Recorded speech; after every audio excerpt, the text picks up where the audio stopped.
want to go that way. There you go. There we go. Now we're practicing, Brandon. Oh, rotate your phone. You can't turn your phone while recording. Alrighty then. Oh, we learned something. We'll go back. Well, what we may do is go to you, go to me. Hello, everyone. This is Tamara Russo talking with Tam, with Brandon Roberts. How you going? How's it going? Going good. So, Mr. Roberts agreed with me several months ago, actually, when I saw him at a debate in October, I believe. I said, hey, Brandon, I need to interview you on Talking with Tam. So he was gracious enough, and we finally were able to coordinate our schedules to make this happen. So I am without my videographer, so we're going to wing it. I do have a tripod coming, Amazon.com, thank you very much, coming in a couple days, but he agreed to go ahead and do this with me. So first, let me introduce Mr. Roberts, and I just wanted to talk to you about being the editor of our paper, where you're from, and where we're kind of going in the newspaper industry. Does that make sense? Yeah. Yeah. I know what I think. What got you wanting to talk to me originally was the social media presence of the paper. Exactly. Yeah. Which I think before I got here, there kind of was none. None. No. I'm one of those who feel like everything that hurts the paper, everything that people think social media does to hurt a paper may be true, but I think a lot of that stuff also helps it. Sure. Okay. Audience engagement, as you know. Right. And we talked about that. Let's back up just a little bit. Right. You're originally from Kentucky, correct? Right. Yeah. And Go Cats. Eastern Kentucky. Yeah. Yeah. So you're cold country. I'm a UT fan, but I can interview them still. It's not against my religion, so to speak.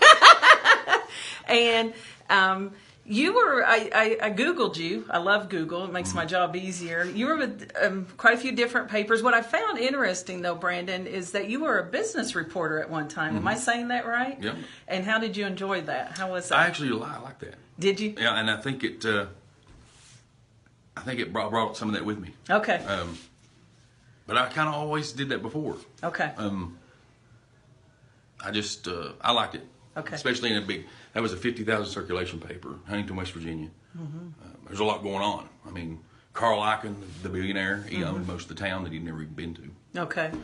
So there was the steel business was going. It was interesting. So there was a lot going on there, and made it interesting, and you got to use a lot of different tools because you had to have some kind of business sense, didn't you? If you're reporting on business, did you feel like accounting and things like that, or?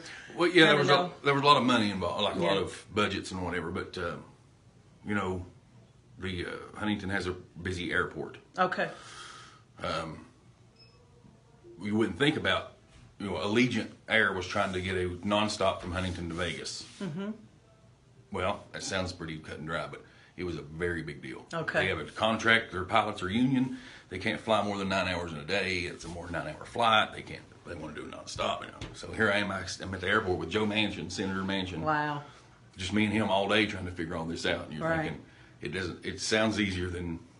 Actually, that was my first front page story for. Is that right? Yeah. That's great. Think about it. So I'm going to fast forward, and you came to our area, I believe, if I'm right, April 2016 or so? April 11th. And became our publisher, editor of the Mitchell News Journal. I did. Correct? And how you liking it here, Brandon? I love it. You've been here almost 3 years now. I love it. I tell everybody it's not much different than my hometown. Okay. I mean, small mountain town, right on the river. Okay. Okay. Always say what they mine here is white, what they mine where I'm from is black. That's the difference. Yeah. And what for my watchers, listeners, what we mean by that is you came from coal country. I did. And this is the mica country. Right. So those little computers that you guys are on, the chips are made out of this phone that we're looking at. Yeah, it comes from these mountains, as we say around here. So I'm going to share just a second. So I've been here almost 20 years. And the newspaper has always been something that I love to read. I love to have something in my hand to read. And it's always been hard for me to go on to looking at the computer to read. Different publications, they put everything. You can get subscriptions and things like that. So I love getting the newspaper, especially in a small town. That's usually where we get our news. It's where we get a lot of different kinds of news. And it's somebody we know, like, and trust. So the first thing that I saw, and correct me if I'm wrong, Brandon, that you kind of tweaked, and it was one of my things I didn't like, was the rants and raves. So how long did you keep the rants and raves? Do you remember how long you went with that? There about a year and about a year and a half. And, okay. And I guess I'll say it now. I mean, people may know that I advocated to get rid of them from the day I started. The rants and raves. Yeah. So anyway, it has changed over time. And I get the paper at home, but I went ahead and picked up the new one for this year, for 2019, kind of skimmed over it on my break. And I love, the top, I think you had the top 10 stories of this year. And the top one was something that kind of got you and I talking about. I didn't really want to get into it, to be honest with you, but because it was your top one, we'll just say it. It was a Shakespeare controversy at the high school, and my daughter actually still is at Mitchell High School. And I know at the time I had messaged Mr. Roberts here, and I remember saying to him, please make sure you get the other side. And a lot of times people tell you there's two sides, but sometimes I find there's 3 to 4 sides to a story. What do you think about, in most of your reporting, do you feel that way? Not just this, but in reporting in general. Oh, yeah. My personal rule is I try to get at least 2 sources, of course, if it's one of those that has a different point of view. Some of them are just cut and dry meetings and whatever. But this one was... I actually got a lot of compliments about how we handled it. Okay. How I handled this controversy, because I talked to some students. I did the general news story. I ran the story about the apologies from track and the school. Right. And then I got some students' point of views. That then, of course, social media went wild with it. Right. Which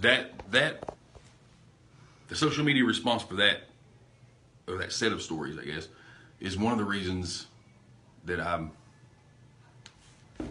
have an unspoken rule now that myself or the News Journal will not comment on stories when it is apparent that the person making the comments has not read it. Okay, that makes total sense. Yeah. Because one of them was giving the student side who were supporting it to Preston Burleson, and Paige Giorgio supported it, and then a lady gets on there and just goes nuts because that story was in there. So that comes back to the paper, the editor's responsibility of making sure you've got the facts. Am I right? As best as you can to your ability. Yeah. So, all right. So let's go back to social media, because this is a big deal, and I know we've got some low connection here, but hopefully it's all taping and we'll get it up and running. I apologize, but. So, I live here too. Okay, it's a little different. I see all my friends that went up to the mountains up north in New York and stuff, and they can't get connection. I'm going, welcome to my world. That's a whole other thing. That's a whole other story. But talking about social media, and I kind of see it as a tool for the Mitchell News Journal. Is that how you see it? Because I'm like, a lot of the stuff that you put on there is what's in the paper. I mean, you're directly posting onto Facebook. It might not be until after it's already been on sale. Which is on purpose. But so, you're... How do you see that as a tool, and do you see it as helping your readership, your subscription? I have documented cases where people will say, Alan Womack, for example. I guess he don't care for me mentioning this. No. I shared a story, and underneath it he put, I keep seeing the stories you're sharing. I put it off too long. I'm subscribing to the News Journal now. Okay. So I know at least that subscription came straight from Facebook. Right. The photo galleries that we put on for sports are just wildly popular. Sure. Because of course we can't print 300 pictures of the football game. Yeah. But we take 1,000. Yeah.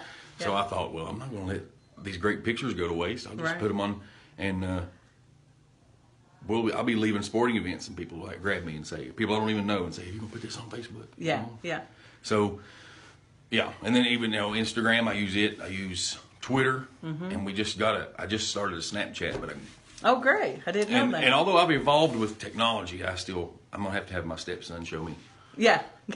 Get Snapchat. I know exactly what he means by that. It's a lot of fun, and I think they're great tools. The one thing that I loved about the sports part, you were talking about the sports part, is like when Mitchell High School was playing, and I'm like, okay, what's the score? And some of us can't always get on WTOE and WKYK, and I knew I could come to Facebook, and you were updating us, constantly updating us. So that, I thought that was awesome, Brandon. I mean, I know I'm going to get the rest of the story, so to speak, here in the News Journal, but I'm getting up to date, and I see that as huge. Yeah, well, see, Sports Center does this great promo where they say, you may know the score, but you don't know the story. Yeah. And that's kind of how I approach sports. You may know who won.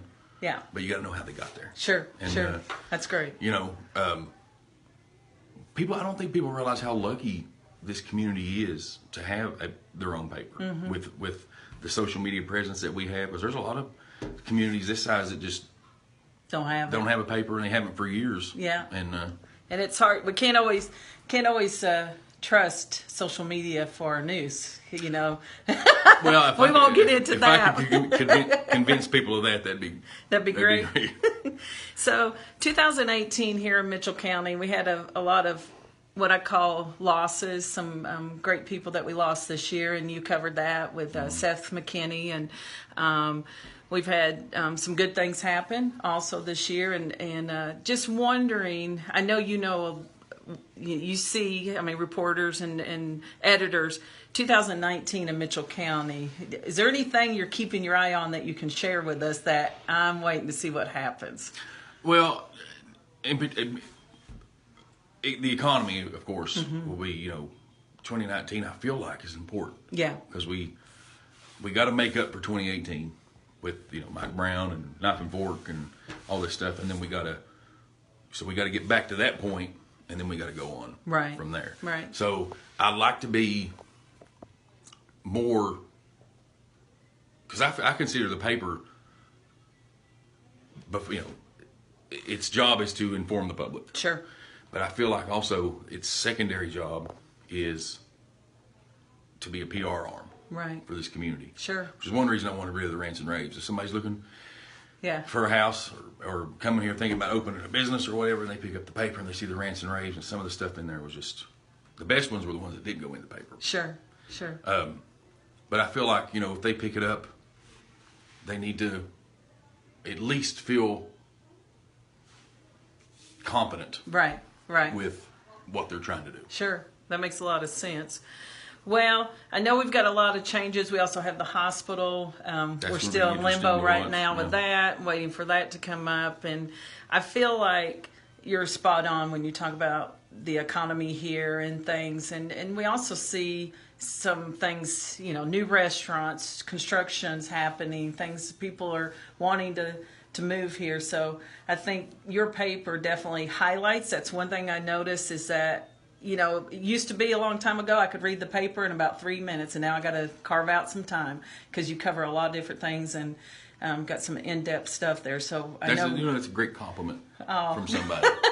People don't realize when it takes you longer to read the paper, that's a good thing. There you go. So, Brandon, is there anything you would like to share with my watchers, my listeners, anything in particular before we go? No, not really. Thanks for whoever's watching that subscribes and reads it and cares about it, supports it anyway.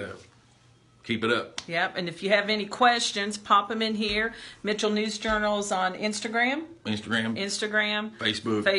Snapchat, and Twitter. Snapchat. What's your sign on Snapchat? Mitchell News Journal. And Twitter. You made it easy to find. Yeah. And Twitter. Oh, yeah. Twitter's a hard one for me, Brandon. That's a whole other beast in my world. Twitter's, You gotta be. Well, and you gotta have a solid internet connection everywhere. Exactly. For Twitter to kind of. Yeah.